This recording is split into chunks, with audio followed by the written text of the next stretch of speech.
Second, guys. I don't like the camera on while I'm playing the game. It just distracts me too much. Turn off that camera. Alright. Pretty much ready. Make sure the stream's live.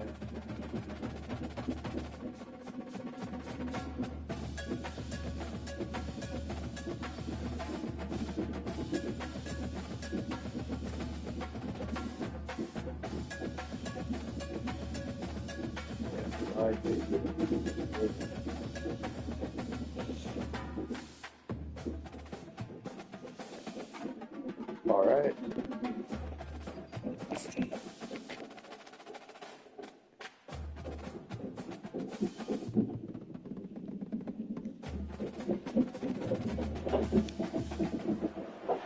Welcome to San Marcos, Texas, home of the Texas State Podcast, a place widely known as one of the continuously inhabited sites in America, and we expect our crowd to continually inhabit and make their presence known in this game.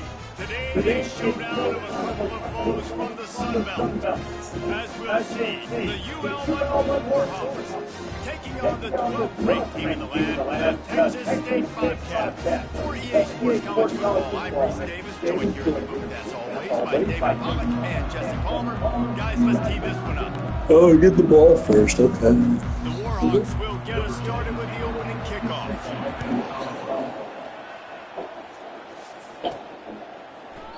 And they thought about a return, they thought better of it. They'll bring it out to the 25. Let's go, boys. So Texas State's offense will get the first swing of the game. And here he comes, the guy who pulls all the strings in this attack. I think what makes him so unique, he has such a good understanding of this offense. Always seems to know what the answer is to the test. Always in control. The receivers know they're going to get the football. Everybody believes in this dude. First down here for the offense. They'll ride the running back and leave it with it. Out across the 30, mark down at the 35 after the 10-yard gain. And that is just an attitude run, running it right up the middle, right into the teeth of that defense.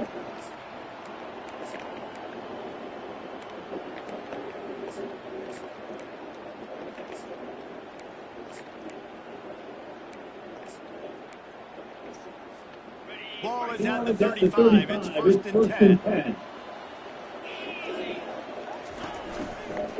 Right back to the well. Good pickup on that play to bring up second and 4. Well, it's plays like that that'll help this offense stay in rhythm all game long. If you can have that kind of success on first down running the football, it just opens up your entire playbook.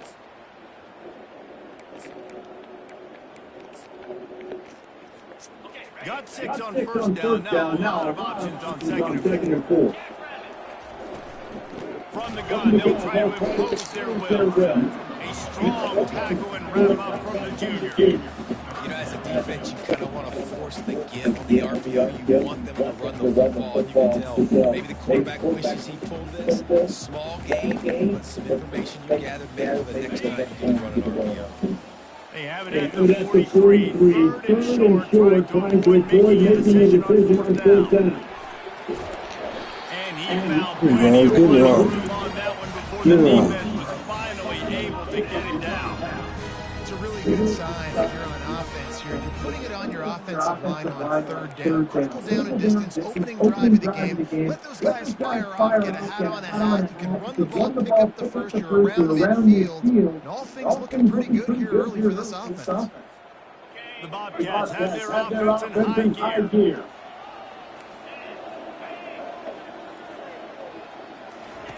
They've been running him down the pass. He made the connection.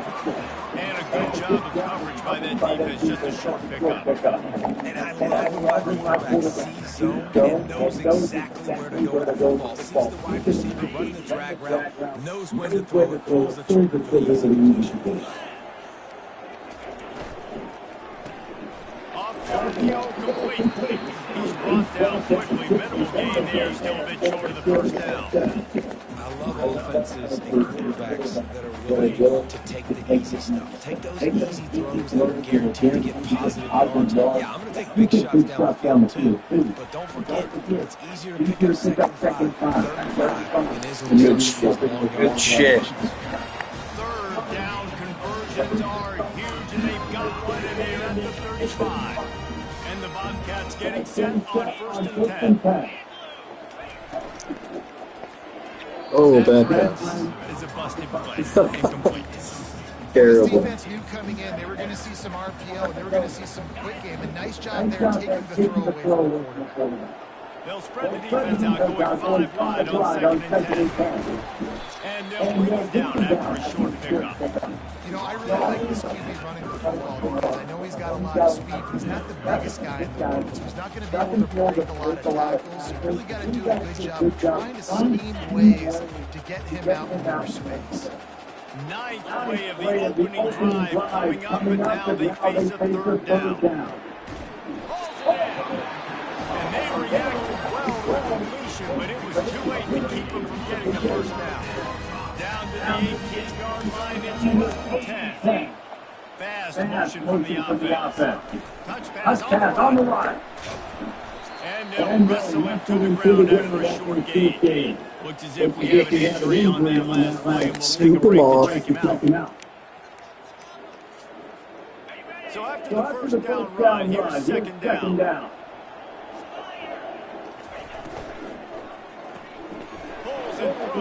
There we go, baby. Great drive. What a catch and run for 6. And how about the job by Love this it, Glove. offense? This is not a scrub defense. This is a top 10 defense in college football.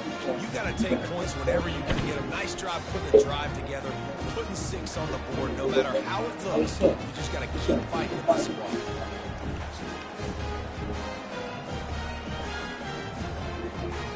They'll try to tack one more on this score. And the extra point makes it 7-0. They put it in the end zone with a 12-play scoring drive. And they finished it with a beautiful 15-yard run for the score.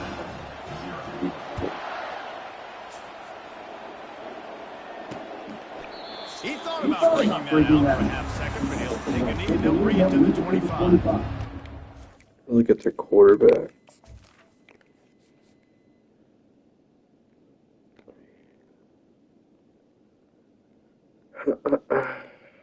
He's not really a speed guy. Rose offense will take the field for the first time.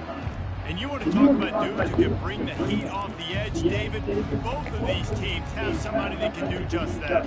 It's so much fun. They get off the rock and they get in the backfield and get to quarterbacks. Make them feel uncomfortable, get them to the ground. These guys change the way offenses are playing the game. These offensive coordinators better help out their quarterback. These guys need to be double-teamed with tight ends and running backs. You let these guys go one-on-one, you're asking to get sacked. Give to the running back. Not much doing there. He gets it to the 26, a gain of 1. And the Warhawks moving quickly to the line. Looking to throw, it's Humphries. Quickly out to the tight end. And he goes out of bounds after coming up with positive yardage there. It's 3rd down for their own 34 as they try to keep the drive moving. Quick pass on the jet motion. Let's go! Get that shit out of here. Get that jet shit out of here. That's a great job executing up front by the defense. They looked like they were ready for that play. That was a bit of a more unconventional look from the offense on 3rd down, but the defense was there to make a big stop. Everybody stays in their lanes well enough, and they stop him at the 31-yard line. Texas State has the football back, and they'll go on offense. Really good balance on that last drive. They mixed it up all over the place, Jesse. Yeah, and how nice, too, to have the defense on their heels, because at this point, they don't know what's coming at them. They had problems stopping everything that last week. So I think this defense would come back with a little more aggressiveness. I mean, they let them have what they wanted. Now they got to dictate to this offense a little bit. Got his man quickly. He's run out of bounds, but not before. Turning in a big pickup and bring the 6 for a 1st down. And a really good job by the quarterback, being very decisive. He saw his matchup, he went for it, he attacked it, got the positive gain. I would say he's going to find that guy a few more times today. It's first and 10 for this offense from the 42. The give out of the gun. Continuing to turn and moving forward. They're closing in on midfield. It's down at the 48. Keep pounding away at this defense and make them play the run. If you can get this many a chunk, they're going to have to commit more guys to the box, more guys to the run. Then you open it up for the passing game.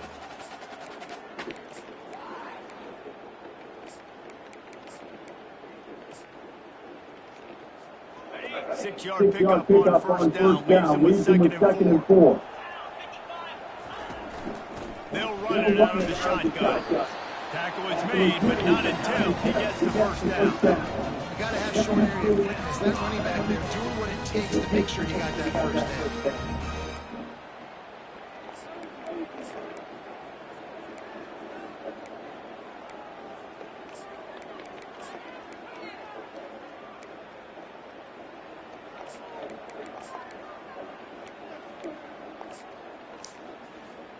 The Bobcats will snap it on first and 10.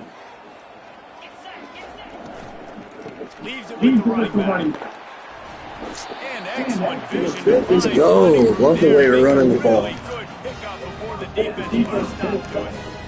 Every offense wants to be able to run the ball and be physical, especially on first down. And you want to create second and short, third and short, or just get first downs like that run right there.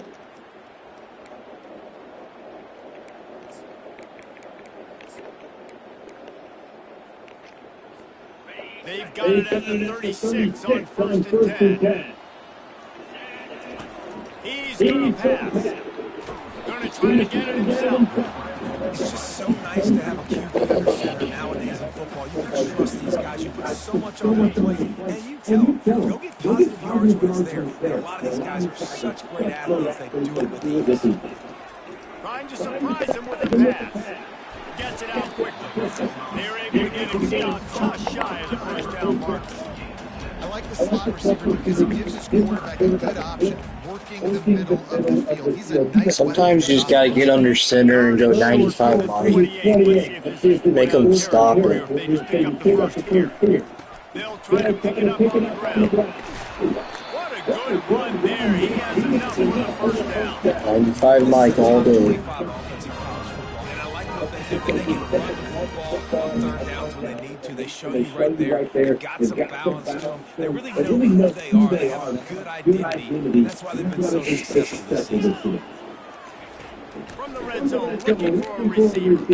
Get it out on the screen. And it's pretty obvious there was a big hole in that screen, and the defense ran right through it.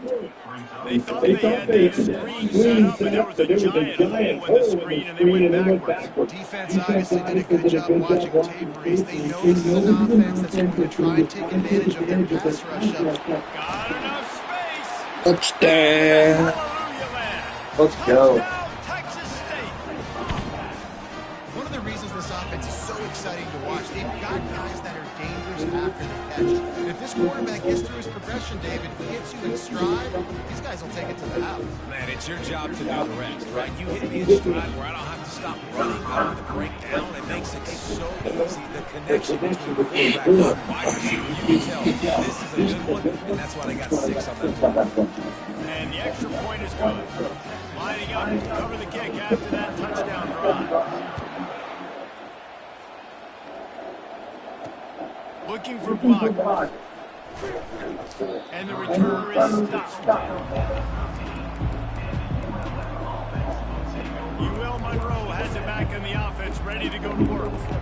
To say this has been a slow start is a bit of an understatement, and they really need to get it going here, Jesse. That's right. The opponent, they're firing on all cylinders right out of the gate. Offensively, for this unit, they've been slow and struggling.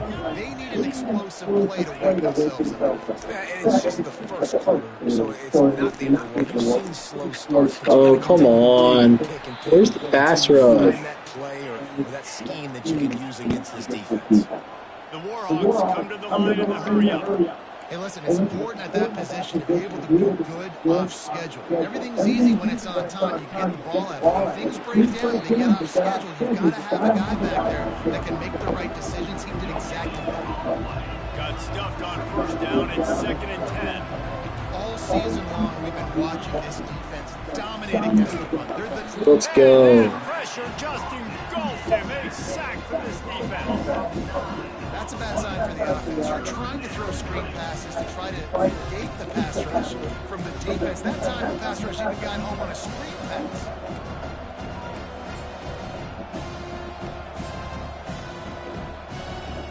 I'm not positive, but that first down marker might be in the next county. On 3rd and long, he'll need to loosen up that arm. And he's feeling the heat.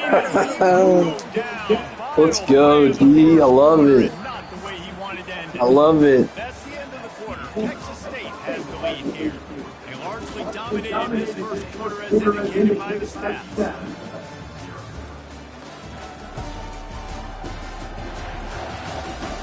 Just about ready to get things started here in the second. We'll see if they continue to flex that muscle.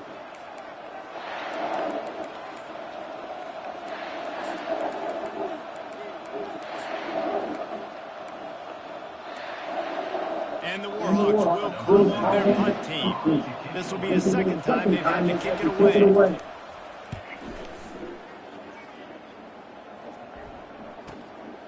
He only needs a sliver of daylight. Coverage team gets the job done, and they'll mark him down at the 38-yard line.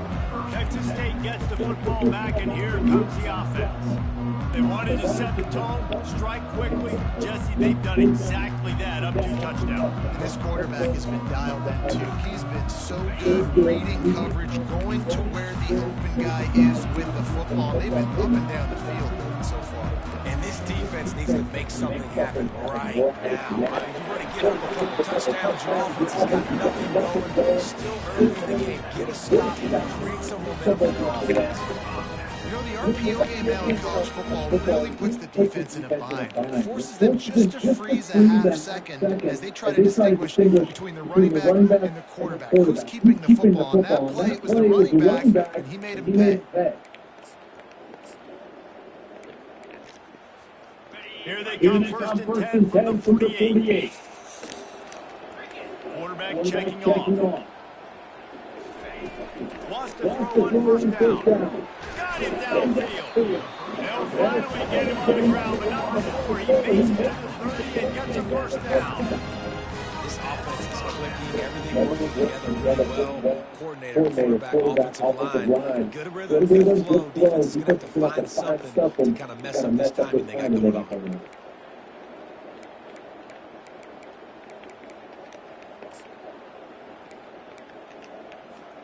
They'll snap it from the 30 on 1st down. He's looking to throw it.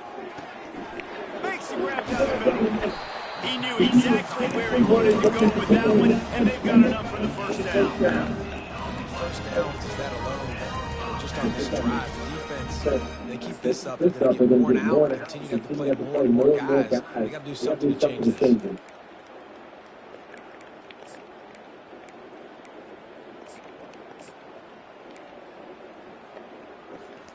And the Bobcats come to the line with a fresh set of downs. Moving the running back, trying to get the D to take its hand. Grab behind the line. It's ETN. That completion will take it inside the 4, and the offense is threatening. Man down on the play as the officials take a break to let him be checked out.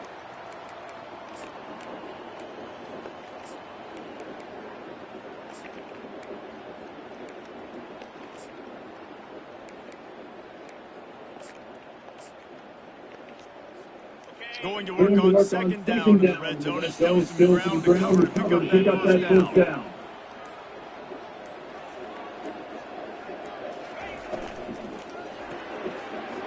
Just easy money again. Let's go. Night, night. They want to finish the season strong, and man, are they doing that here in this Week 11 performance. And this receiver is on fire. He's got all the skills that you look for in a big-time target. And that's already his second touchdown of the game. Lining up to tack one more onto that lead. And the extra point will tack another one onto this lead. And for a quick update, let's go to Kevin Connors in the studio. A lot of eyeballs on your game, guys, and a few on this interesting matchup as well. Baylor is trailing right now, but it's only a couple of points. That quarterback just needs to show the boys of a young Robert Griffin III, and they are right back in this. It's just a field goal game. They're trailing by 3 to TCU. Any big developments in this one, we've got you covered with the best studio team in the business, gentlemen. How about that one? Kevin will be keeping an eye on everything going on elsewhere. They'll run it. He tried to find some running room, and they get him stopped. The Warhawks want to move quickly.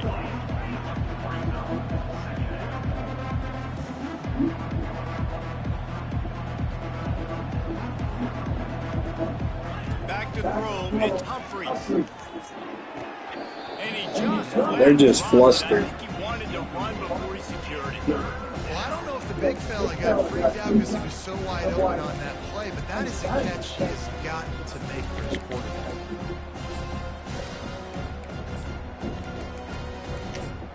They come to the line, facing 3rd and long from the 25. From the gun, wants to pass. Now adjusting. Trying to make magic on the scramble.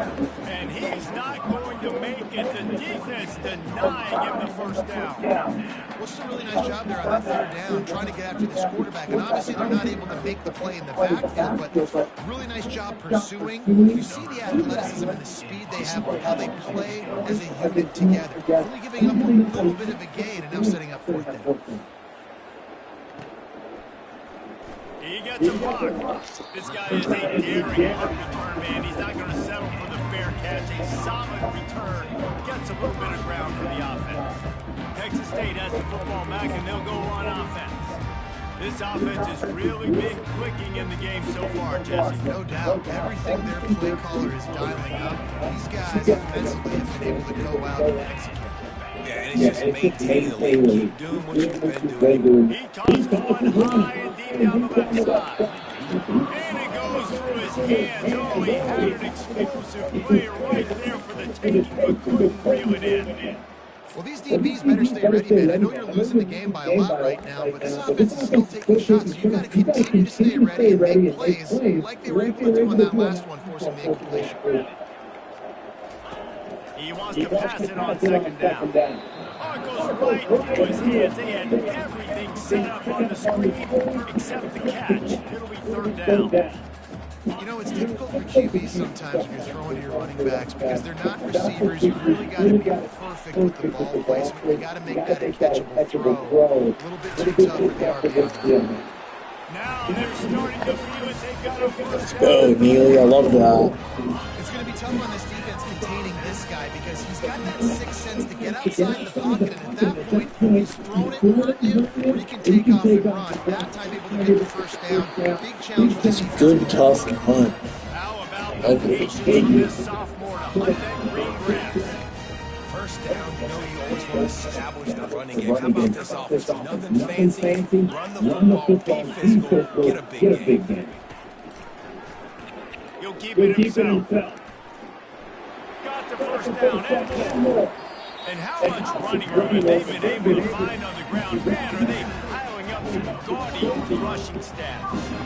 Well, this is one of the fastest quarterbacks in college football, and that's why the option's a good idea, because if he can get out in space and he has a chance to get downfield, he is really difficult to tackle, and he's very difficult to catch, as you saw in that last play. Oh, I thought it was a fake. I thought it was a fake jet. I like offenses being free. I didn't read it right. To call that play. I think this offense has to think about just doing things a little bit more by the book. They've got a lot of good playmakers. You don't have to reinvent the wheel this early in the game. Defense rolls up deep in its own end on that last play. Now a 2nd and long coming. He's looking to throw. And the pass is incomplete thanks to a big hit.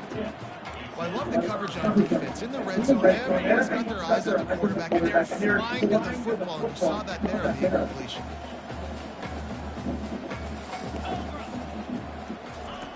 They're going to throw it on 3rd and goal. Incomplete as the screen goes right through his hands, and it'll be 4th down. And they'll send out the field goal unit. And the Homer will spot it on the 14 for a 24-yard catch. It's good. And that lead grows even bigger.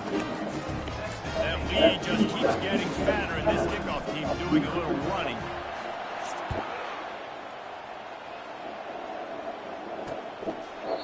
And it'll be a touchback. The ball will come out to the 25-yard line. Guys, we'll see what this Warhawk offense can get done this time. They've got nothing done so far, and they already find themselves in a 3-possession hole, Jesse.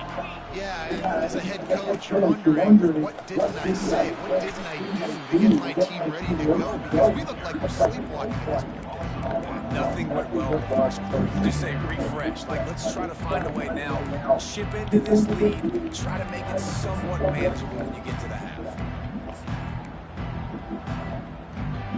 Didn't get much done on that first play of the drive. It's 2nd and 11.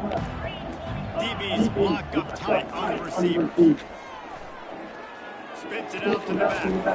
Finds his target down the middle. Up near the 40-yard line. They'll mark it at the 39 to pick up the 15. Well, it's a nice play design there. You're getting the running back involved in the pass game. Quarterback gives it to him early so he can go to work upfield and get the first down. They'll snap it from the 39, 1st and 10. Dropping back, it's Humphries. Throwing right. There we go. Traffic, it's picked off. Let's go.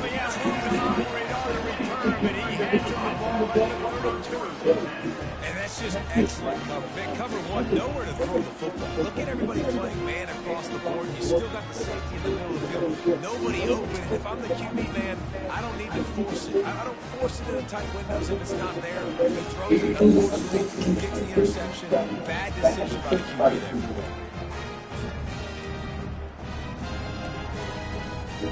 Texas State gets the football back, and here comes the offense. Always good to get points on a drive, Dave. Chip shot field goals can leave you a little empty. And I think it's great to get points, but the great teams get touchdowns in the red area. You got to get out there. ULM one deep down the left side. Catch it stride inside the 15. He's brought down, but there's a flag on the field. Let's go. The big gain on offense, and the play will stand. The offense declines the penalty.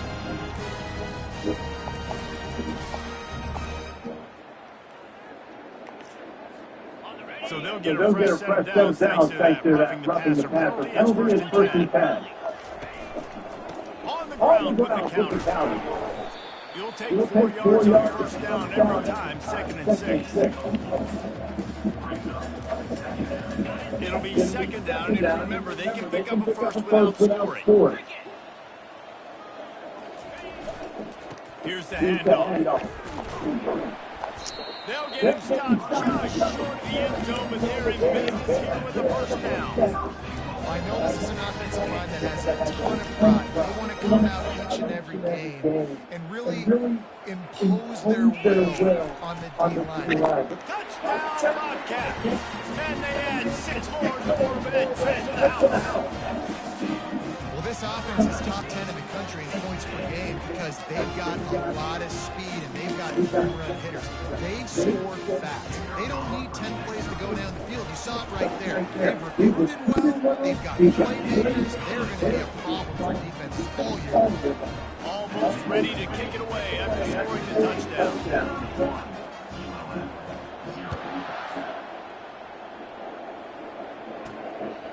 And he passes on the touchback. Here he comes. Rolling the dice to bring it out of the end zone did not work out as he stopped at the 13. UL Monroe has it back in the offense, ready to go to work.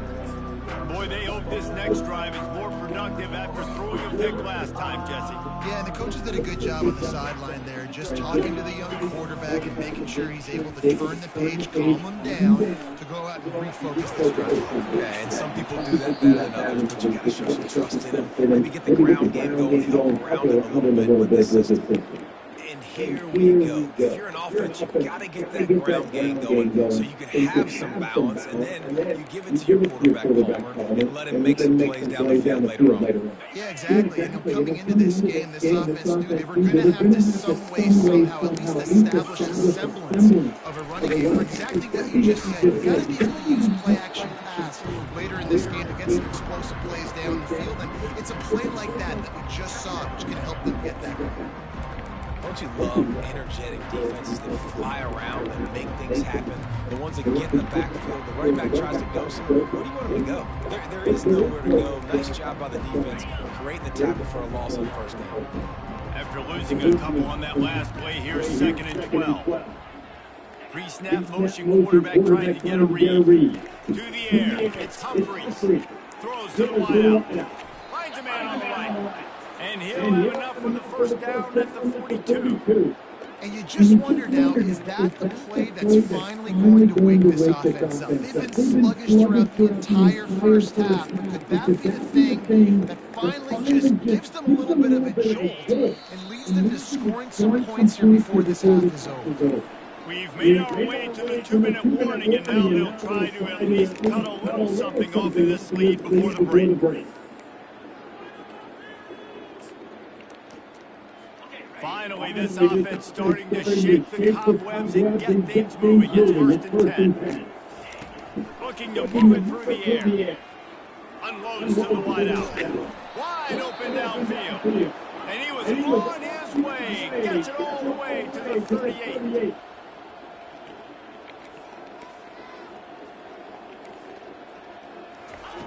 They'll throw it on first down. Always a welcome play for the defense as they get a sack at the 47. That's what you get for going no huddle. I'm ready for it. On 2nd down, they'll take to the air. Let's go. D-line is just eating.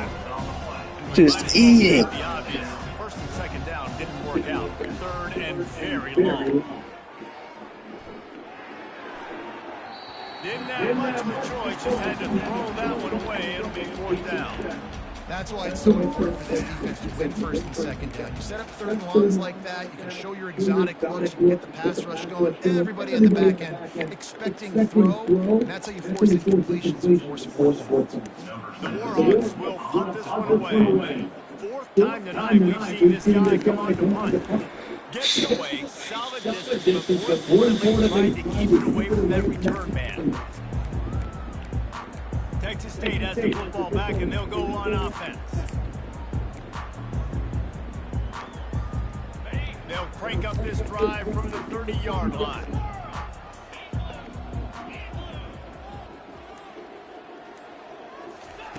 Going up top on first down.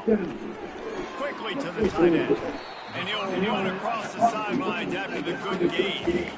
Well, I know the tight end did some good things after the catch, but got to give the quarterback credit to the location of the throw. Because he put it out in front of his big man, he was able to make the catch and accelerate, creating some distance there between him and the defense.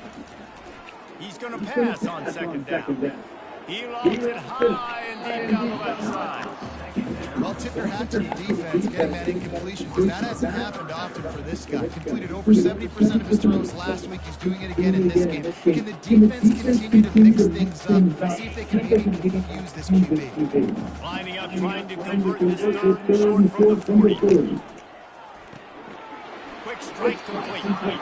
He steps out of bounds, but it will be enough for a first down. And on that 3rd and short, I don't think he was unhappy to see that zone. Nope, it's a great job by the offense. Hey, see where the holes in the zone are, sit down. You only need a little bit of yards on this 3rd down, get the conversion, move the sticks. Getting some heat. It as he throws. Hit hard just as he released it on first down and just couldn't get it to the receiver. This QB has been so comfortable all day long. Obviously having a ton of success. You've got to affect him. You've got to put some hits on those body blows so you can make him wear out and physically feel you. This is the first time really getting to him. This defense needed this bad. He's looking for an open man on second down. He's got an open man. He's run out of bounds, but a big play on that one, and it'll be a first down. Looks as if we have an injury on that last play, and we'll take a break to check him out. The Bobcats will line it up on first and 10. Wide receiver coming across in motion. To the air on first down. Using the back as a receiver on the screen. Not able to break the big one on that screen to the running back, but he found enough and a solid pickup on first down. The offense calls a timeout to stop the clock. Trying to convert this second and short. Quarterback will audible. On second down, this keeps firing. Almost had the completion, just missed it. Just got to finish the play. If you're a wide receiver, you got to look that one in and complete it. It's a bad drop. He'll pull it on the read. Finally pulled down, but not before moving the change for a first down. And the Bobcats heading quickly to the line. From the red zone, looking for a space. Took a shot at the threw. Nobody open, he just throws it away, and it'll bring up second down. And guys, if I'm on offense, I am staying aggressive. I know you didn't connect there. Make sure you keep testing this defense, because even if you complete one of those throws, that can be a game-breaking play. Right back to the air on second and 10. Let's go.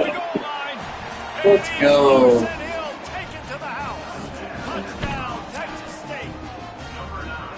Well, that didn't necessarily go as planned, but it was most effective in the end. I love it, Reese. Down in the red zone, this quarterback didn't have anybody open. Didn't panic. He just decided, man, I'm going to do this myself. I'm going to use my wheels and put up 6 on the board. He did just that. Ready to try the point after. And with the extra point, the lead is even bigger. Just a beat down. And they finished it with a beautiful 15-yard run for the score. And no chance at a return here, and they'll start this drive at their own 25. Guys, we'll see what this Warhawk offense can get done this time. That last drive won't go on the highlight reel after ending in a punt. They'd like to be more productive this time, David. And I think this offense has to be a little bit more balanced. Find a little balance between the run. And this sophomore able to wreak some havoc and get the sack. You got to be impressed with this defense early in this game, guys. They've got a big lead because they are getting after the quarterback. They've already generated multiple sacks. They thought coming into this game they could take advantage of this offensive line, and that game plan is working to perfection.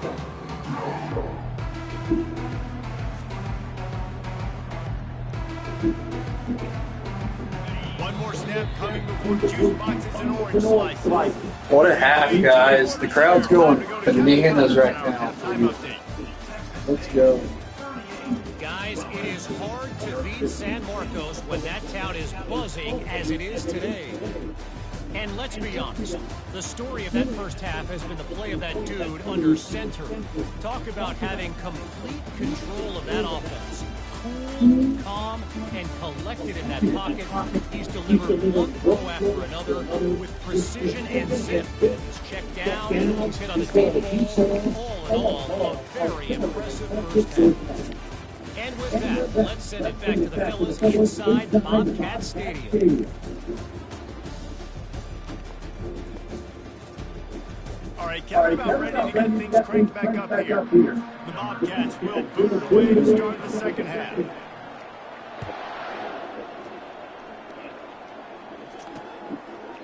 And he'll just kick it in. This drive will start at the 25. UL Monroe has gets it back in the offense, ready to go to work. What could go wrong did in the first half, and they start this third quarter at the bottom of the mountain. Man, that was bad. That was a frying pan to the head. That was a TKO. It was awful in the first half. Flush it. I got to start doing something right. I got to find some positives. I get the ball first to start this possession. Try to put a scoring drive together. The only thing you can do at this point offensively is just make sure your best players are touching the football as often as possible. You recruited these guys, you got guys out of the portal, you put your faith in them to make plays. This is a time to go out and do it. He's got him again. They bring him down, and Good tackling. yard on that one.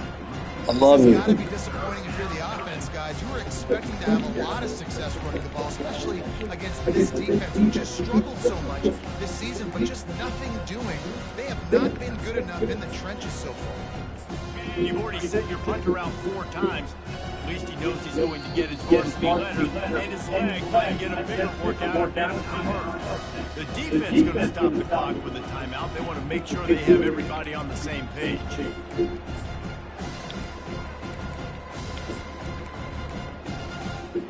They're facing a third down. Motion trying to get the defense to show his hand. Feeling some heat. Trying to make magic with his feet. He gets the job done, picking up the first down, then getting down. So frustrating as a defense because you got the offense in third down. You're in a situation now where you can get off the field if somebody just makes a play, but you let the quarterback escape. And then beyond all that, you can't even get a good hit on him because he slides to protect himself. And the Warhawks will have it first and 10. Keeping it on the ground with the single back. He is going nowhere. Stop at the line of scrimmage. That back had absolutely nowhere to run the football. Actually, is he counting? I think he's counting to make sure there's only 11 guys on defense. They got nothing on the last play. It's second and 10.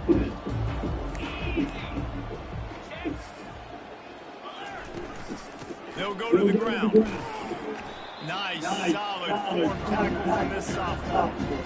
I never know if it's grammatically correct to say a team is being out physical. You hear it a lot in football, though. That's happening in this game. They are just not getting the push they need all game long up front to have any success when you decide to run it. On third and long, he has to throw for it. And the incomplete pass will bring up fourth down. Third and long situations are really hard to convert. The defense knows it's going to be passed. The pass rushers are getting upfield. You're under pressure. You don't have timing. And as a result now, fourth down. The Warhawks will send out the punt unit. They've been busy out there to punt for the 5th time today. Gets it away, good distance, but more importantly, just the direction they want. All right, focus of the second half is going to be staying healthy and running the ball, chewing clock, obviously. The way you draw things up, David, the offense has really been moving the football. And it's been great execution. They've done exactly what they wanted to do. Build the lead. Now Palmer's a different role. Now you have to step. You can tell they were paying attention in practice this week in the film room. And now everybody right now on the same page. My old coach said you'll never go broke taking a profit. Take what's there, take the positive yards, and never complain. They'll leave it with him. They'll knock him down after a pickup of 1 to the 18. And these RPOs always put the defense in a bind. But listen, give up the run, they get a short little gain, no harm, no foul. This is the type of play that can give the offense momentum. Third and short from inside the 20.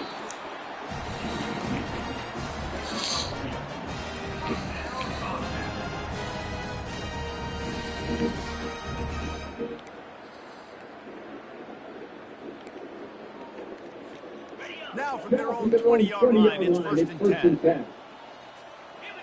Wide receiver now comes in motion. He'll take it himself. As a defensive guy now, you're always zooming in on the quarterback. I mean, these guys, whether they're throwing the football or running it, At least they have the football in their hands every time. You know where they're going to be. You focus in. The defense locked and loaded, understand what they were trying to accomplish. They're doing a good job getting to the quarterback, and then make those physical hits count. Finish those tackles with aggressive hits. Make that quarterback look for a whole length of the game. Nice job there. Good timing between the QB and the wide receiver executing that out. Facing a third down and short for the 26. Dragged down to the turf, but not before getting the first down. And obviously, this is one of the best offenses in the country, and it's because they get first downs. Top 10 in the nation, picking up first downs. How nice is it to know you can turn around, hand it off to that guy right there and let it go. Not a lot of daylight. He gets one to the 32. Didn't get much on first down. It's 2nd and 9. Wide out in motion. He wants to throw here on 2nd down. Those two not on the same page. It's incomplete. All right, that's a good result for the defense. We knew coming into this year they wanted to really improve their pass defense and their secondary and coverage. Nice job there. Trying to move the sticks on 3rd down through the air. Excellent coverage and good use of the hands to knock it away. And the Bobcats will line up to punt it away. This will be their first punt of the afternoon. Sends his first one of the day on its way, and that matches the number of appearances he had in that win last week. And they'll get him down after the return at the 27-yard line. Guys, we'll see what this Warhawk offense can get done this time.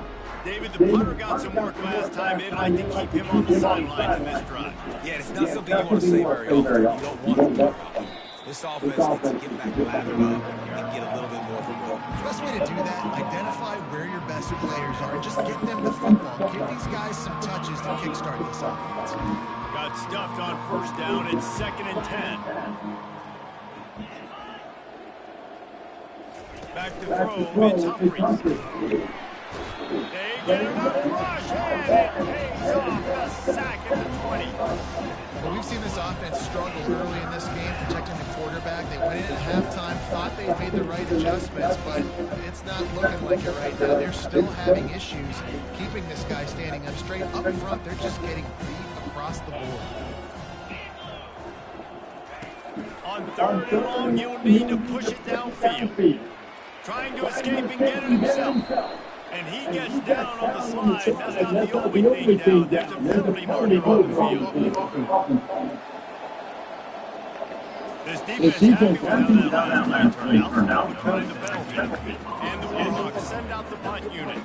They're up to a half dozen kicks today.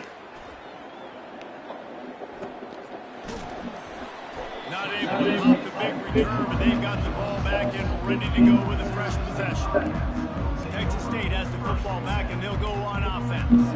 Here's another opportunity, Jesse, to stretch out this lead after punting last time. I think it goes back to your playmakers, Reese. I think it's finding the guys that have been working for you earlier on in this game and getting them the football. Yeah, and there's obviously no need to panic. I mean, think about it. You got the lead. You got the football. You got to be smart with the football, make your plays, put a good drive together here. They can really be aggressive after that last play. It's 2nd and 3. Movement here from the tight end. Hand off to the single back. And they try the middle of this stout defense, and they rise to the challenge. It's hard to run on a defense that comes off the ball like that and runs to the football like that. Good luck. No holes anywhere. It'll be 3rd and short from their own 33. From the gun, wants to pass. And he'll be marked down, but he's got enough to move the chains. Well, they pick up the first against zone coverage. The biggest key there is the quarterback understanding that A, it's zone, but B, what kind of zone is it? Is it one high safety? Is it two high safeties? And then you know instinctively where your best throw, where your highest percentage completion is based on what type of zone coverage it's going to be. The completion short of the sticks is 2nd down. From the gun, he leaves it with the back. And they try the middle of this. What? They didn't give me forward progress? That's This is a crazy. defense that we know takes tons of pride in stopping the run. That's where it all starts and ends with them, and you saw a great effort on that last play. Third and short now from their own 48. They'll try to pick up the first through the air. Quick completion on the outbound. He will step out of bounds, but not before the big pickup and a first down for this offense. The Bobcats are moving quickly down the field. On the option. He's knocked down in the backfield. He'll lose a couple. Yeah, and listen, the offense has had their way, and they've had so much success and so much production. But listen, at least the defense got a rep. Maybe this gets you a spark. Maybe this gets you some energy. Maybe we'll see a little bit more life from this defense. Yeah, they may not win the game, but I think this defensive coaching staff at this point, based on how this game has gone, they're just trying to find things to build out well. Maybe that's something they can point to as they get ready for their next opponent. Things they did right, things that they got to do more consistently. All right, get your fours up. And you want to talk about his favorite receiver, it might be everybody, based on the number of guys getting touches and a chance to show off their hands in the passing game.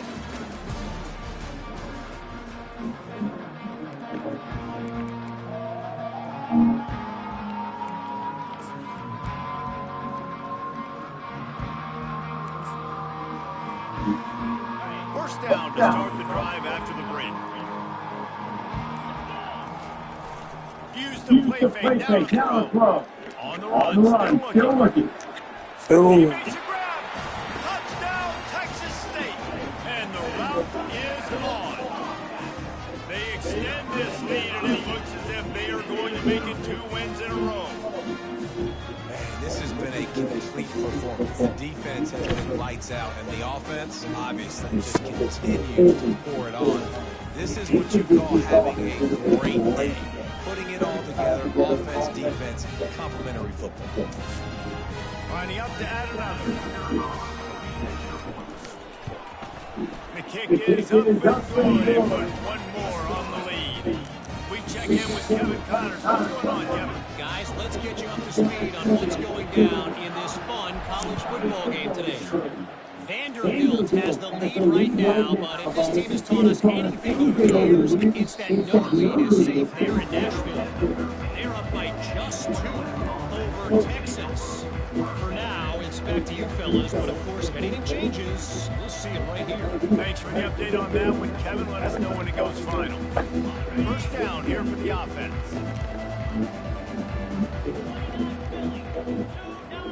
Looking downfield, it's Everett.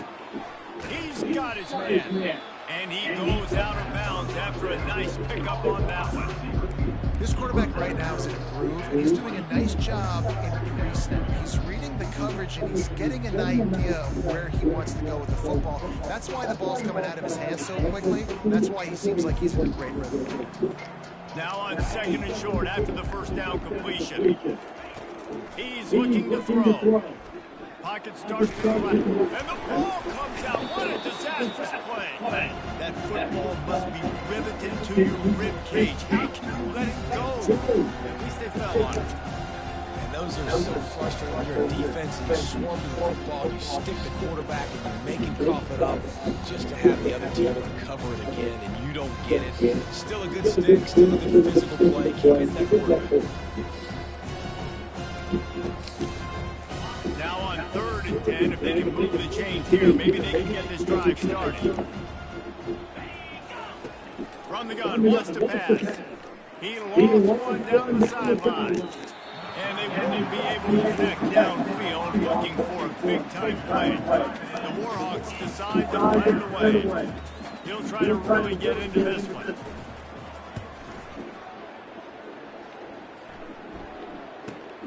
Makes a move.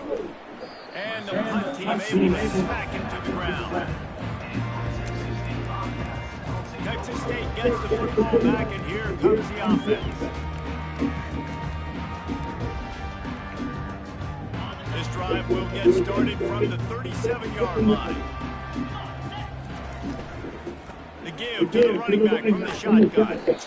Offenses ice football games in the fourth quarter by running the football. And that's what these guys are trying to do right now, right? We're going to bleed the clock. We're going to stay on the field. It doesn't matter if the defense knows we're running it. They cannot stop us. And they're looking pretty impressive right now doing it. That kind of pickup on first down, and you can take a shot here on second and short. A shot for the end zone. And swatted down by the defense to stop the scoring opportunity. Got a big lead in the fourth quarter, and you take that shot, and you stop the clock. It's a long shot, but nobody's paying around. And I prefer to win. Like, I want to make sure that if I'm up, I'm going to run the football. There's definitely a school of thought nowadays where I'm putting up stats and I'm keeping the pedal to the floor. And the Bobcats have it with the first and 10. Power football with the punt. Small game, I know. Again, the defense knows he's going to run the football. He's willing to run the football, not just drop back and pass. Make him on the game. You got to do a lot of this. After the productive first down play at second and 6. He breaks the tackle. He's dropped behind the line of scrimmage. Just having a hump at it running that play. Anytime you play this offense, the challenge is stopping this quarterback from running the ball. You've seen in this game, he's been able to break off a few runs and do some nice things. That time, though, the defense had his number and tackled him. They made the stop, but this passing game does some damage, and they move the sticks with the first down. The Bobcats are on the move. Just beautiful. That's a great feeling as a quarterback to make that throw, keeps your offense on, keeps the offense in rhythm.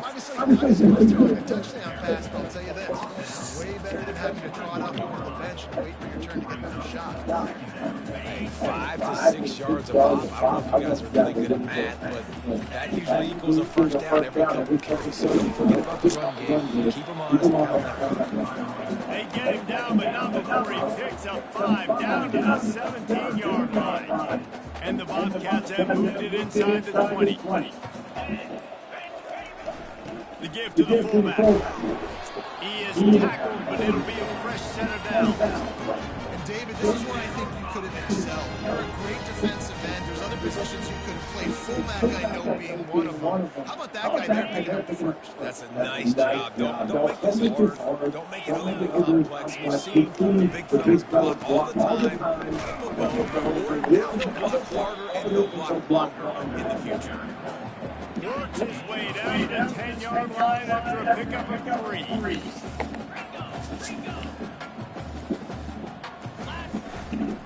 They'll keep it on the ground, trying to run the block. Brought down at the 7 after picking up 3. Man down on the play as the officials take a break to let him be checked out.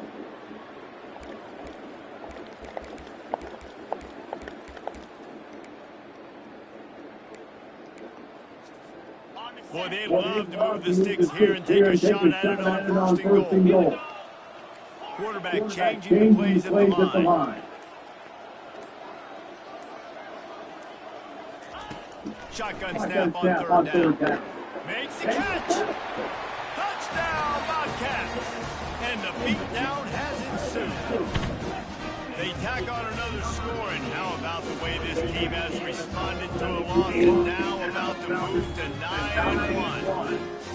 Like a Thanksgiving turkey. They're just being hard.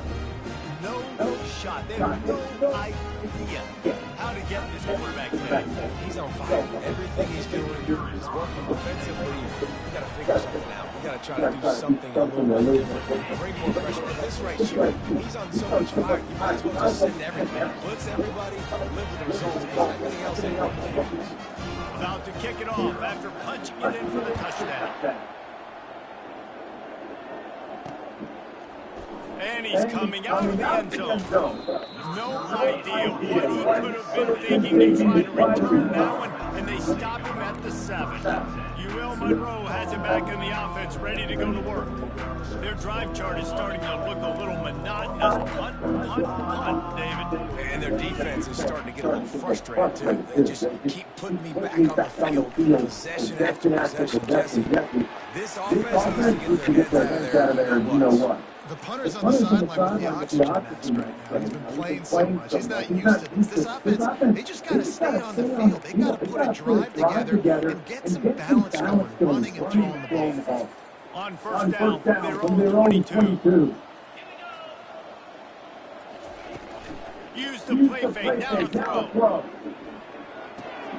He finds his man. And a good job in coverage there as they stop it after just a few. You just get the feeling this defense is going to make it hard on them, right? They've got the lead, it's late, and they're going to try to tackle everybody inbounds. Offense is going to have to really work for this and be smart. You got to attack the sideline. You got to throw first down. You got to keep this thing moving vertically.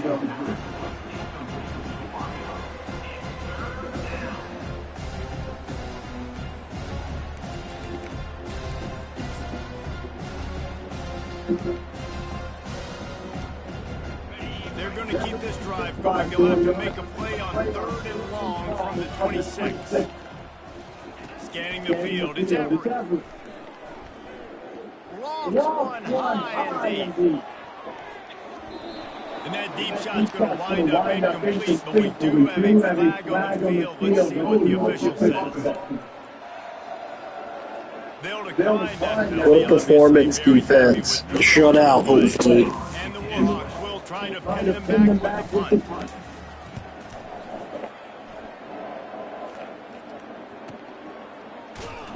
He'll get it to about the 25 before they put a stop to the return.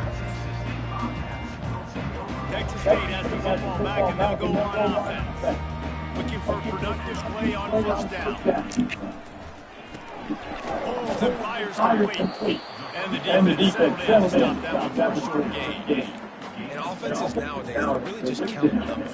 How many guys do you have out wide? How many guys do I have out wide? If I have enough guys to block your guys, which is built into the offense pitch, catch, let me get a few yards.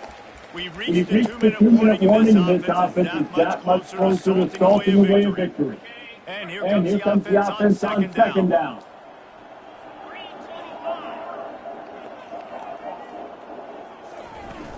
They'll run it from the gun. Banging, slithering, whatever it takes. Let's not get injured in garbage time. Quick timeout from the offense to save precious seconds.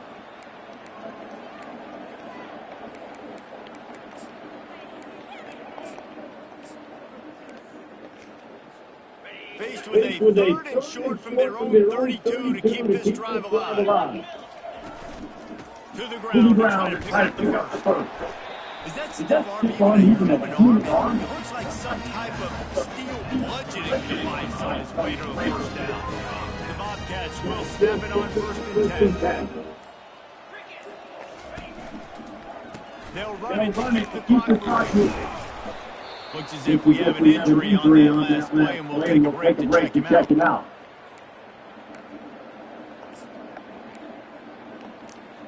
Stop with these injuries. We're just trying to chew the block out. Second down. The big fullback's got it. And a good solid pickup for the defense. Wow, there must have been an injury there. And this is exactly where you're going to be as an offensive coordinator. Like when you've got the lead late in the football game, just run the football, move the clock. Man, they put a good day together. They had their way with this defense. A lot of positive things going to. This is one of those weeks when you watch game, it's going to be really fun to watch. Not like when you get beat up. A lot of big plays from this offense. And the Bobcats line up to punt it away. This will be the second time they've had to kick it away.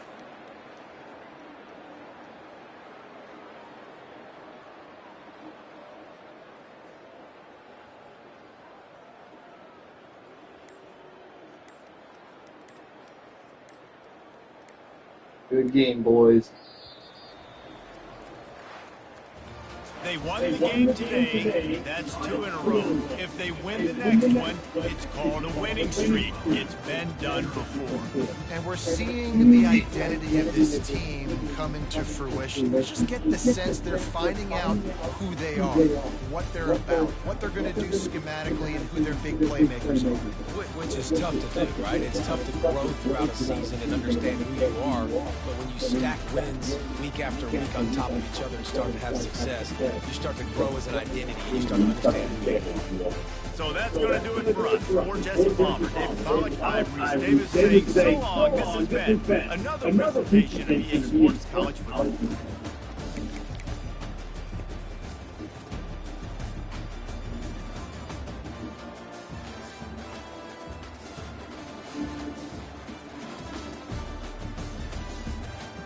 I mean, we outgained them 573 to 94. What a performance. Holy shit, 16 for 19 for third down. Just beautiful. Just one of the most dominant games I've played. He only had 6 touchdowns, man. It's incredible.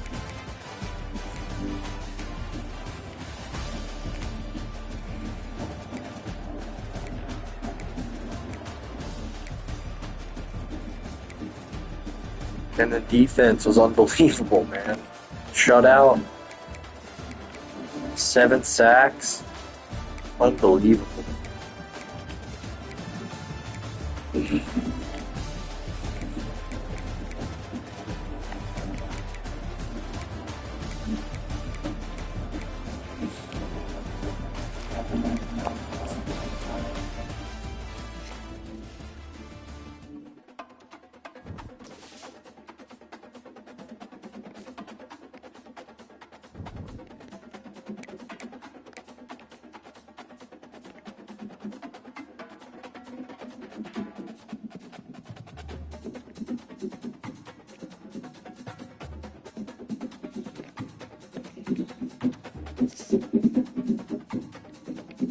All right, Drew, this could be the moment you become a Bobcat.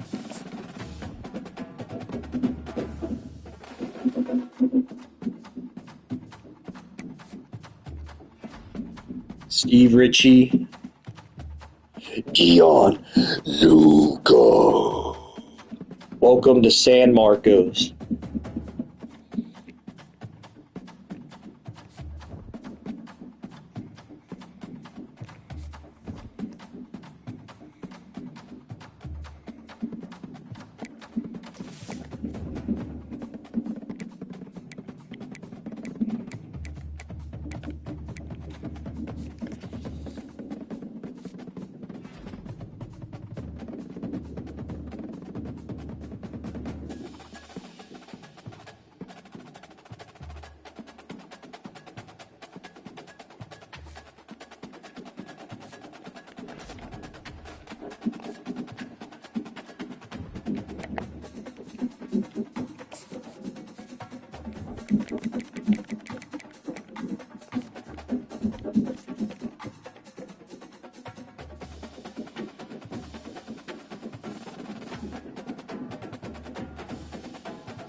You self-employed or run a small business? Do you want an easy way to create professional invoices? Ladies and gentlemen, welcome to the Tim Dillon Show. Our good friend, Sean P. Diddy Combs, in hot water, in a little bit of trouble with the government. Feds search P. Diddy's mansion in Miami on Star Island and here in Beverly Hills because of allegations of sex trafficking and I think rape and drugs and assault, sexual assault and more rape and the rape of his sexual assault of the men, his male bodyguards, he's goosing, and he's got this singer Cassie, he did a bunch of shit to her, and he's just raping out there in Miami and the raping in Beverly Hills, and then he's got a jet where he's raping, and he's touching people where they shouldn't be touched. He's flying them in, he's trafficking them in from one place to another place so they can get raped. This is the allegation. He's rude to people. That's also in there. He's like not a good boss. The last thing you need is to be raped by an asshole. You know what I mean? Like you want a considerate guy. If you're sex trafficked to P. Diddy's mansion, you want someone to at least, shake your hand. How are you doing? Do you feel like this position is that you're working out here?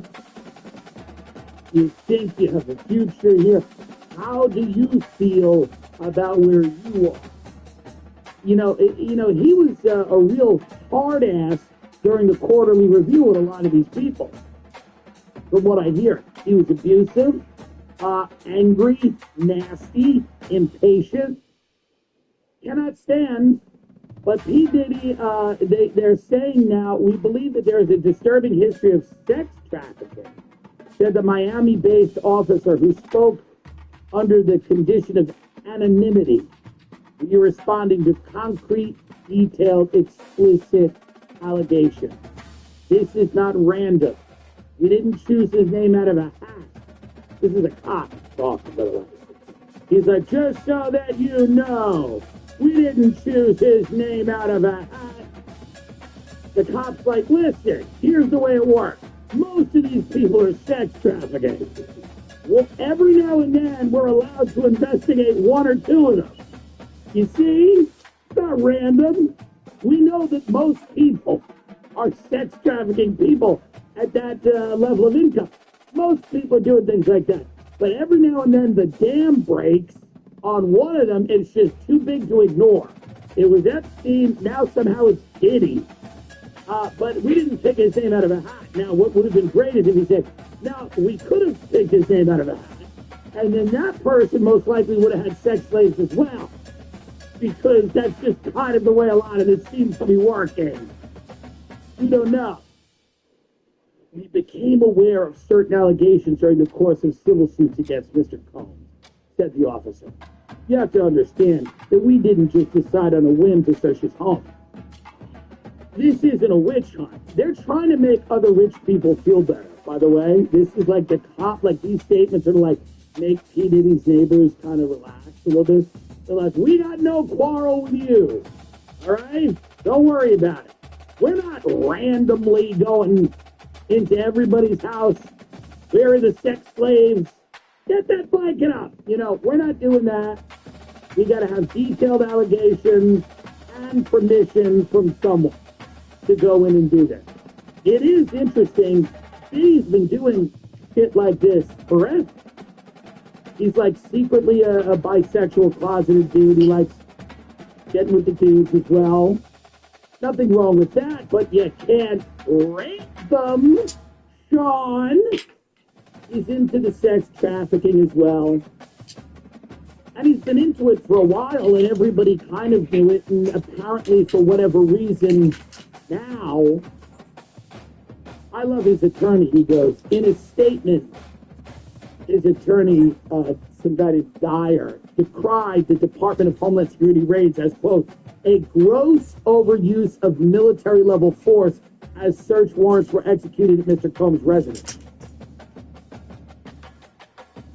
Here we go. The DHS operative said those who had been introduced to the investigation have been thorough and detailed.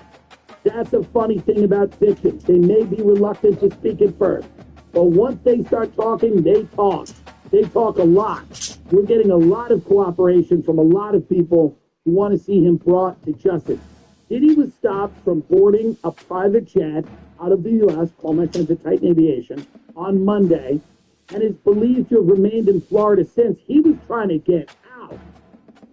Diddy was trying to get out. He's facing a full revolt. All of the people he sex trafficked are turning on him now. He's facing it's like his own little January 6th. He is basically done. He's finished. This guy's involved in some very bad stuff. He was very instrumental in a lot of people's careers. Usher, Bieber. Who knows what he's done to people? Who knows what he's responsible for? Who knows the abuses? I get the feeling that a lot of people in Hollywood get abused. And it's kind of part of their personality. When you meet some of these people out here, they have the personality of somebody who's been horrifically abused. I don't know if that's true or not. I just know that occasionally I'll meet somebody And if someone said to me, you know, in their past, they were horrifically abused by someone, I wouldn't be like, no way. I go, yeah, I get I'll go it. with you. There's some of them that kind of look off. They look off in the, you know, they're not fully with you. They're not fully with you. They're somewhere else. And This maybe that's Daytona what they're hat. distracted, but maybe, you know, it's like they were. I only do this once a year because it determines our draft order for our fantasy league.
Roxy.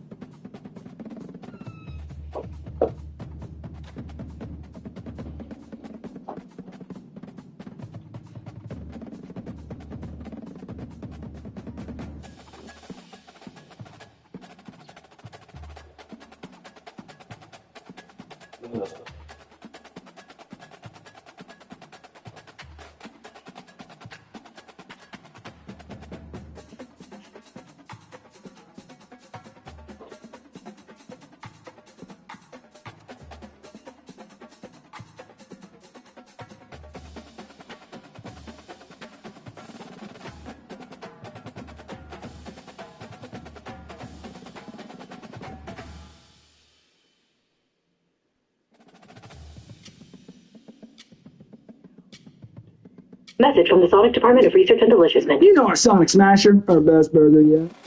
Y'all.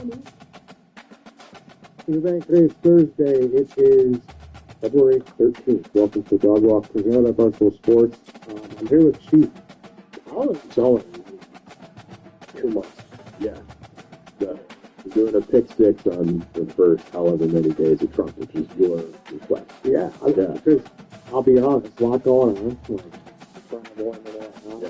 There's just a lot of information. And that guy seems to be just signing bills and signing a lot of executive orders. Yeah. I feel sorry. Signing executive orders and just applying that signature.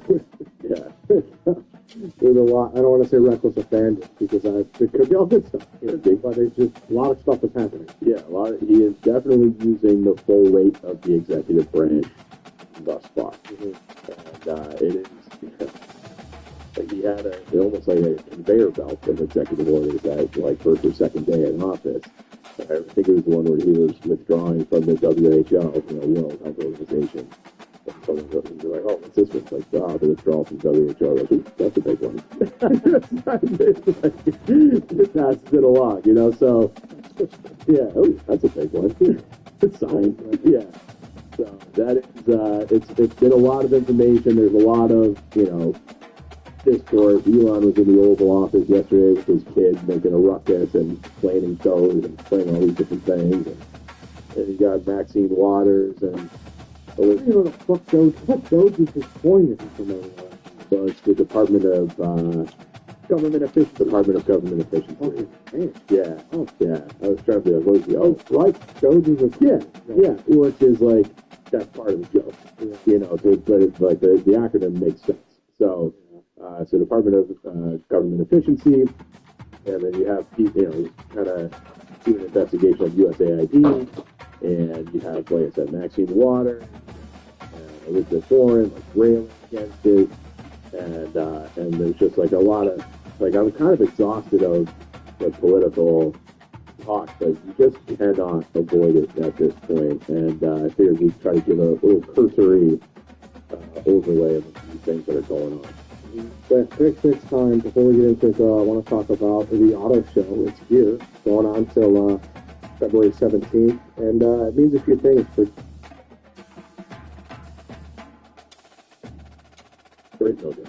Once the president signs something into law, so long as it is constitutional with executive order, that does become the law, and the executive branch is able to enforce it under the president's authority.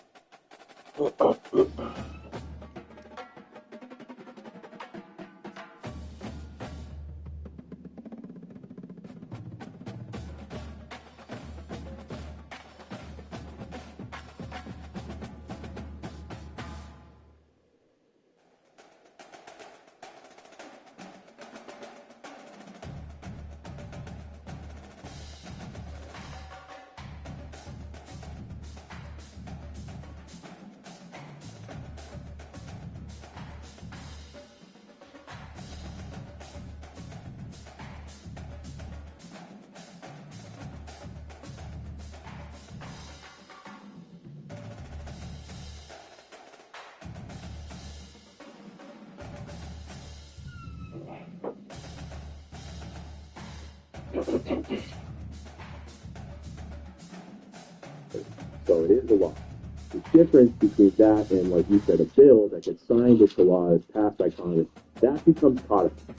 So if you're, this happened with, because we've gone, Republican, Democrat, Republican, Democrat, Republican, Democrat the last, I don't know, my entire life, that the incoming administration, if there's something that is signed into law by executive order, the new president coming in, just by the stroke of the same pen, undo just rip it right away. That's no longer a thing. So we saw Biden do that to Trump, and now we've seen Trump go back and do that to Biden, and where Biden kind of dismantled his whole immigration policy, and then now Trump is kind of undoing some things that Biden did and reinstituting, and then he's been doubling down or tripling down, however you want to look at it, his own immigration policy. So there is a lot. So when it's codified into law and voted through and passed through Congress, in order to have that law removed, you then have to do the same process. So I've seen people, that's been a criticism, like, oh, it's all just by executive order, and like this isn't democracy. Well, I think the pushback to that would be, this is what Donald Trump ran on. He ran on, talking about, he did this the last time to drain the swamp, we're going to make this more efficient, we're going to cut spending, we're going to root out the corruption and the fraud and the waste and all that. And then he has employed Elon to do it, and they are in the process of going through that. So it's like, it would be better, in my opinion, if everything went through Congress. It's hard to get things through Congress. There's a reason why Congress approval rate is like 11% historically, no matter who's in office. They're like, these guys fucking suck. Mm-hmm. And so they're doing it by executive order, and I do think, probably a goal for a lot of these policies would be to get these enacted. So get them in now, and then, in the next 2 to 4 years, get a lot of these policies codified by Congress. I think that has been a stated goal. And this is not anything new. Executive orders, every president uses these. So the most ever was FDR. He had 3,721. He was in office for like 16 years. He had 4 terms. It's a lot of executive orders. Truman, who followed him up, 907, and then just others in more modern times. Reagan had 381. Clinton had 364. George W. Bush, 291. Obama, 276. Biden had 162. And so far, at the time of this recording, Trump's second term, he has already signed 63 executive orders. So he's getting fucking carpal tunnel. He's signing these executive orders. So that is kind of the difference if people are wondering.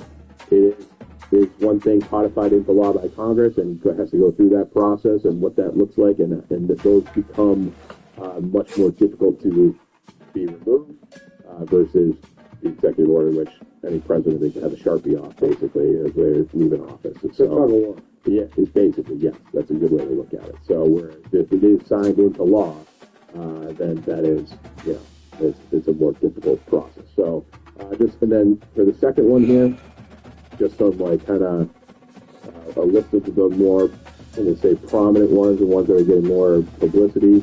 We did talk about that withdrawal from the WHO. I don't know exactly what that's going to look like, but I think, after the whole COVID experience, I think he has at least the political capital to do that one and be like, fuck these guys, like that. The whole thing was a mess. So he did that. He has put 10th Mountain Division and some Marine divisions at the border as a means to slow down illegal immigration and drug flow and all these other things, that they are putting the U.S. military on the border. I think that's the first time I can ever remember that happening. Maybe, going back to the Mexican-American War or something like that, we might have had troops down there to seal off the border, but it's been a long time, so he's doing that. He declared a national energy emergency, which kind of fast tracks just different energy projects, and that could be from, he always says like the drill baby drill, but that could be for green energy deals as well, if they want to, bypass some regulations, because that is a stated goal, is to lower energy costs, and we'll get into why that's important for his broader economic plan. He banned biological males from women's sports. That got a lot of a lot of pump and play in the media. Airwick Advanced plugins with anti-fading technology. For fragrance you're sure to notice.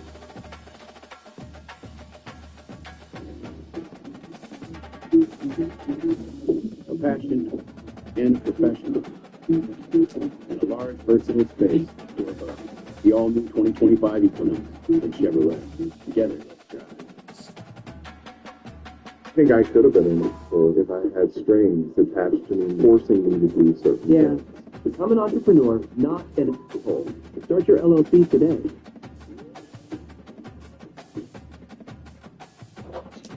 Has said that drug cartels can now be deemed as terrorist groups. So, with the George W. Bush, the war on terror, it's just like, hey, like ISIS, Al Qaeda, or whatever, like we are at war with you. We don't care where you are necessarily. We can take you out. So in theory, although I think this would be an insane position to take, he could just go to war with cartels and do drone bombings of like cartel drug locations and stuff in Mexico or Colombia or wherever else. So that is something that is now they are considered they're considered terrorist groups. I wonder how they are responding to that. I don't know. I don't know how you respond to that. I'm under the impression that those motherfuckers run a lot of shit. They do. They run the country in Mexico. Yeah, but I'm even saying, like, they're throwing their weight around here a lot. It's big now. That's big money. That's huge money. So, and they have their, this has been widely reported, but they really have their hands in almost every industry in Mexico. So, whether it's avocados, tourism, tequila, drugs, whatever it is, manufacturing, like they have, because they have so much money, they can buy up all these other businesses, so they have some legitimate businesses, and they have other businesses, and they're able to do that. And then, they are also, I saw a report today that it was the lowest border crossing, I think it was like pre-Reagan.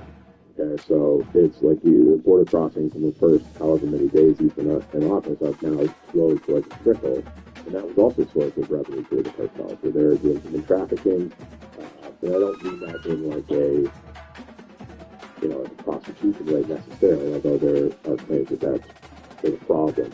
I mean it as like, hey, like I'm this person from wherever, I'm paying you to shepherd me over the border and my family. Yeah, so that, and then there's also attached to that, there are, if you get caught doing some of these more heinous acts as the cartels, and you can face jail time, like hard jail time. So that, all of that is different, and that has exploded. So I'm sure they're not happy, but I don't think there's been any like incursions or drone bombings into Mexico or anywhere else. So, but it would not be the first time that U.S. agents have had gun battles in foreign countries with cartels. I mean, it's always been a little sticky, but like the DEA, anybody who's watched, what was that drug show on Netflix?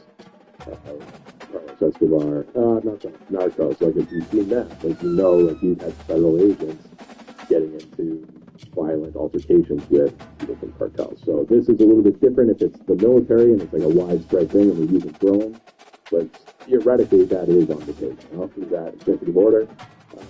And then the other one that's getting the most pushback is that he ended by executive order birthright citizenship, and that's one where people are challenging it under the fact that it might not be constitutional, because in the 14th Amendment, it protects civil rights and citizenship. It was passed in 1866, it was ratified in 1868, and it's like the citizenship says, it grants citizenship to all people born or naturalized in the United States. So that has been a thing with immigrants, where they, the term, I don't know if this is a slander or not, but they say it's an anchor baby, where it's like you cross the border illegally, then you're supposed to give birth, you give birth, now you're here with your child.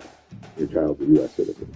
So that's something that he is ending. It does, I'm not a constitutional lawyer, obviously, guy on a podcast, but it does seem like that one might get blocked in court, because it does appear, at least on the surface, to violate the 14th Amendment. That was one I think surprised me the most, too. Why is that? I don't know. I feel like all the other things, like you said, like the platform we ran on. Yeah. I didn't this I right here is that being a. I'm not surprised by that. Just because I'm not saying only. one way or the other. Yeah, I'm not surprised that he's attempting it based on his stated immigration policies. But I'm surprised he doesn't necessarily have. Because it does seem fairly obvious that it's breaking the 14th Amendment, or it's in violation of the 14th Amendment.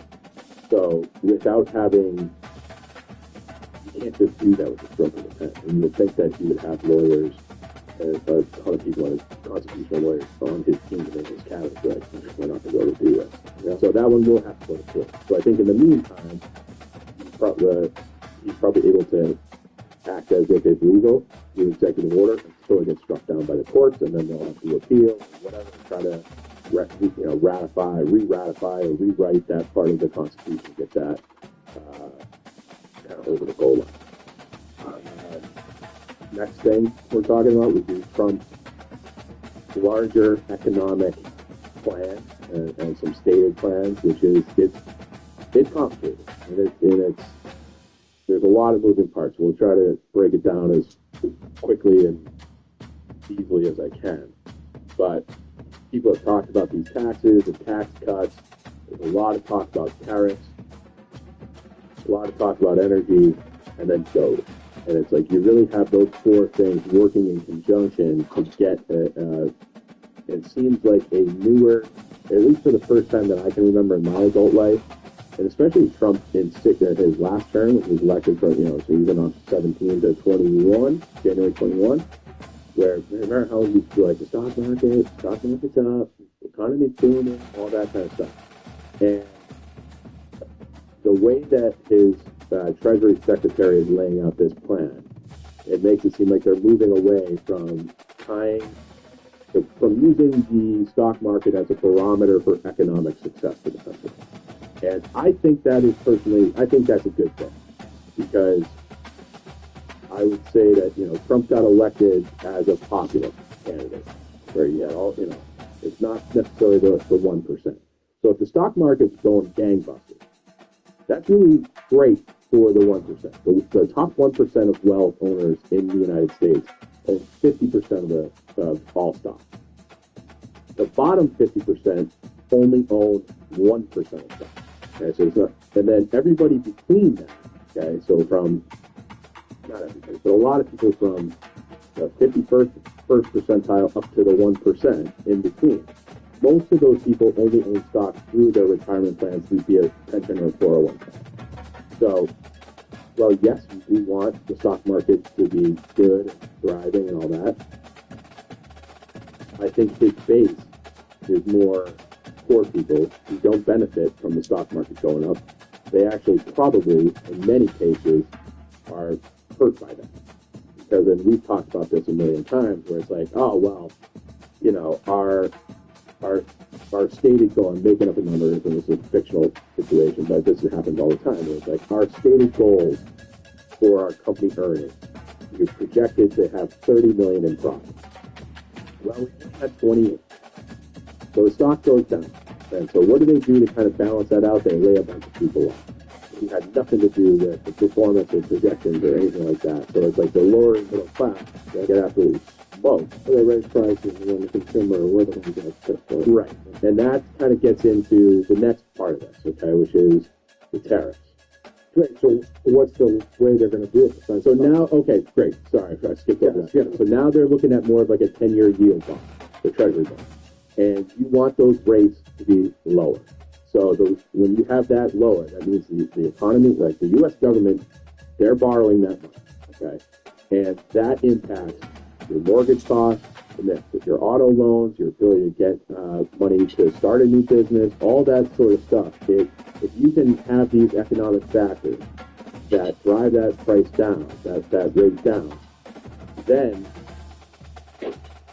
it's like the combination of all these things that he's trying to do will, in theory, raise real wages as opposed to raising the stock market. So it's like we want to have economic growth at home that is non-inflationary growth.